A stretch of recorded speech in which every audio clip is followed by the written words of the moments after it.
For the first time since the end of the Cold War, the United States had a near-peer competitor and adversary in the state of China. To defend the national interest of the United States requires us, number one, to make sure that every dollar we spend and every action we take has to have measurable outcomes that deliver for the American people. The next closest country is not China, it's Germany, and it's way behind us, even now. Foreign aid is not charity. It is designed to further the national interest of the United States. So we will do humanitarian assistance, we will do food assistance, we will do developmental assistance, and we will do security assistance. I am not the first Secretary of State that wanted USAID and foreign aid to be under the Department of State. A senator tried to corner Secretary Marco Rubio over juggling multiple high-profile jobs, but Rubio wasn't backing down.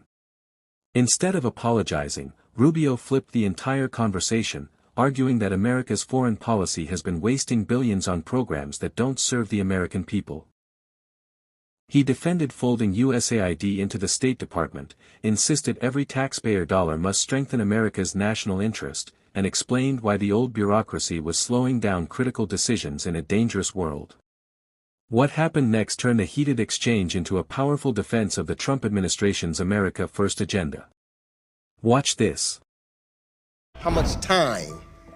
How focused at the State Department? Almost every day if I'm in the country. I travel a lot. It's part of the job. So how much time do you spend at the other jobs if you spend every day at the State Department? Well, now you know why I can't offer you 8 hours today to answer every question on this committee, which you were complaining about earlier. Did you anticipate or did you want, when you were sworn in to be the Secretary of State, do you want to have the jobs of USAID Administrator? No, I did not apply for those jobs. Did not apply I was asked to serve in those roles, and I'm happy to do it. The archives are doing great. Based upon your testimony earlier, in some of these other departments, they were duplicative.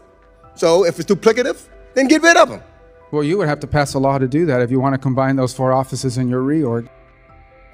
Trying to figure something out. I know you said you read a lot of cables every day, and I know that when you first got sworn in at your confirmation hearing, you stated that being the Secretary of State would be an extraordinary responsibility. Here we are 4 minutes later, but reading cables every day. How much time do you spend at the State Department? How much what? How much time? How focused at the State Department? Almost every day if I'm in the country. I travel a lot. It's part of the job. I agree. I understand. But now you have 4 jobs, don't you? Now you're not only the Secretary of State, you are also the acting USAID Administrator. You're also the acting Archivist. You're also the interim National Security Advisor. You cannot spend every day at the State Department and then neglect your other jobs that you have the responsibility to do. So how much time do you spend at the other jobs if you spend every day at the State Department? Well, now you know why I can't offer you 8 hours today to answer every question on this committee, which you were complaining about earlier. Look, here's the thing. All those jobs are being done. USAID largely has been folded into the... Do you want my answer? Do you want to... No, I just want to know this. Did you anticipate or did you want, when you were sworn in to be the Secretary of State, do you want to have the jobs of USAID Administrator? No, I did not apply for those jobs. I was asked to serve in those roles, and I'm happy to do it. The archives are doing great. The USAID has been folded under state, so it's a sort of a duplicative role. And the National Security Advisor, which is on an interim basis, has tremendous overlap with what we're doing at the State Department. Well, then why not get rid of all of them and just put everything under you? Get rid of all those departments. If it's not crucial to have someone every day at as a National Security Advisor, you folded in USAID, you saying the archives is fine, get rid of them. Wouldn't that be then waste? Based upon how you have determined there's waste, based upon your testimony earlier, in some of these other departments, they were duplicative. So if it's duplicative, then get rid of them. Well, you would have to pass a law to do that if you want to combine those 4 offices in your reorg. Well, look, that hasn't stopped you in the past because the law requires you to consult with Congress on any proposed reorganization of USAID or the State Department. That hasn't happened. I agree. It should be the Congress's responsibility. Your staff claimed, quote, that you've extensively consulted Congress on your plan to fold USAID into state. But that did not happen. All we members have gotten was 1 hour of a meeting with Pete Morocco, who you later fired and who couldn't answer our most basic questions about the aid freeze. And you've ignored thus far. That's why I want to know about you. You've ignored nearly 20 letters from this committee seeking information about who, since you took office, as well as, not, we spoke one time, but not consulting this committee at all. I don't call that extensive consultation. So you're right. Things that you've done should be in collaboration with the United States Congress. But surely the USAID and all of these other things was not, Congress was not consulted one time. Senator Rubio would have demanded it. Well, we've complied with every part of the law. Every single part of the law has been complied with, including, you, for example, have written us 16 letters. You've been briefed on 7 of them. Some of them we couldn't answer, and we told you why we couldn't answer, because they were subject to litigation. 4, you've gotten answers in writing, and 5 we've gotten just in the last few days. Well, 16 letters. I've been there 17 weeks. You write me a letter a week. I'm going to yield my last. Where for the first time since the end of the Cold War, the United States had a near-peer competitor and adversary in the state of China. And we need to confront that. And our foreign policy needs to be geared around that and on the realities of this new world. And so what that means is we have to have a State Department that can deliver on a foreign policy that is rooted in the national interest of the United States.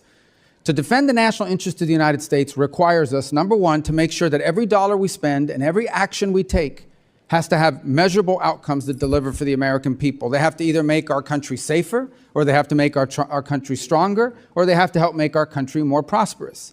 It has to do at least one of those 3 things. And ideally, whether it's a program or a measure that we take, it should do all 3 of them. Now, what that means is that there are some great causes in the world. There really are. There are some great causes. There are some horrifying things that are happening on the planet. America cannot solve every single one of them. What we need to focus on is prioritizing our foreign policy to those areas that are in our national interest. Now, we will still remain the largest contributor of foreign aid and humanitarian assistance on this planet by far. The United States, even under the budget that's before you today, and the changes we have made, will still contribute more in foreign aid than the next 10 countries combined, than the entire OECD. The next closest country is not China, it's Germany, and it's way behind us, even now. But that foreign aid has to be geared towards our national interest. We need to design a State Department that delivers on that. Yes, we canceled a bunch of contracts in USAID. Some were stupid and outrageous. Others didn't serve the national interest, and others we kept. And we are folding it under the Department of State. And you know why? Because we want it to be part of the toolbox of foreign policy, not a standalone. It is not charity. Foreign aid is not charity. It is designed to further the national interest of the United States. So we will do humanitarian assistance, we will do food assistance, we will do developmental assistance, and we will do security assistance, but we will do it driven by our embassies and our regional bureaus. Because what those issues mean look very different in Guatemala than they may in Chad, or in Kenya, or in some other part of the world in the Indo-Pacific. And so one of the things that we have tried to do in our reorganization is drive power and influence on policymaking and decision-making to the regional bureaus and ultimately to our embassies. Our embassies, our ambassadors, are the front line of American foreign policy. The most important thing I do every single day is not read memos, it's read cables. Every night I get 10, 15 select cables from stations around the world, different embassies. The best ideas in that building come from the ground up from our embassies. Now, I want to tell you something else. Look, I did serve in the Senate for a long time, so this is a new job to me. When I got there, I'd get a memo. I still get these memos. I should have brought one today. In order for an idea to reach me, a decision to reach the Secretary of State, some of these things have to be checked off by 40 people, 40 boxes. And if any one of these people has a question, they can hold it up before the idea even ever gets to me.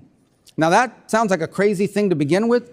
We can't afford it in the 21st century. We have to be able to move very quickly. And a case in point is what happened last week. Syria, under a new authority, granted people with some checkered background, is on the verge of collapse potentially. And if it collapses, it will devolve into civil war. And civil war will mean that it will become a playground for ISIS and other jihadists, not to mention Iranian influence coming back in. So there's no guarantee that by outreach and working with the transitional authority in Syria, things are going to work out. It may work out, it may not work out. But if we don't reach out and try, it's guaranteed to not work out. And so we had to move very quickly to action that. If we had not done sanctions relief last week, and now the EU has followed suit, then our partners in the region could not have provided donor dollars so that transitional authority could try to stabilize its governance of the country. That place could have collapsed within weeks and become an ISIS playground once again. There is no way that a traditional system could have delivered on that. It would have gone to the interagency. It would have gone to 6 to 9 months of debate. Any individual could have held it up with an information hold, and we never would have acted. We can't afford it. The world moves too quickly. And so we need to drive policy from the ground up, from our embassies and our regional bureaus, and that's what we're doing. And that's what we're doing. On the last point I would make about foreign aid has to be part of our portfolio, part of what we do, and it has to be consistent with our agenda in any region of the world or any country. And oftentimes you will find, and maybe some of you have found when you travel, you go talk to an ambassador and they will tell you what USAID was pushing and what they are pushing in the country are not just different, they're in contradiction. And in many cases, USAID programs were undermining the mission of the embassy. That's a fact, and I heard that over and over again. I've heard it in the Caribbean basin, and I've heard it in other parts of the world. I am not the first Secretary of State that wanted USAID and foreign aid to be under the Department of State. I'm just the first that's been able to do it. And I'm glad we've done it, and it will deliver better foreign policy and, frankly, more accountability and more oversight opportunities for your committee down the road. Thank you. What you just watched goes far beyond a disagreement over job titles. For me, this is about whether the State Department is focused on serving the American people or maintaining a bureaucracy that has grown too large and too slow. I've made it clear that every dollar taxpayers send overseas should have a measurable purpose.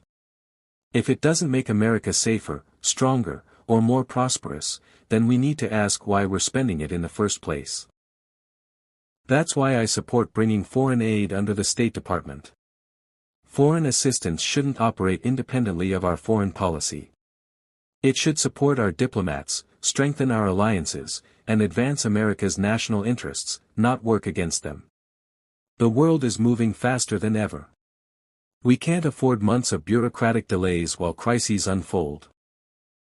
Whether it's preventing terrorist groups from regaining ground or responding to rapidly changing events overseas, America needs a foreign policy that can act decisively.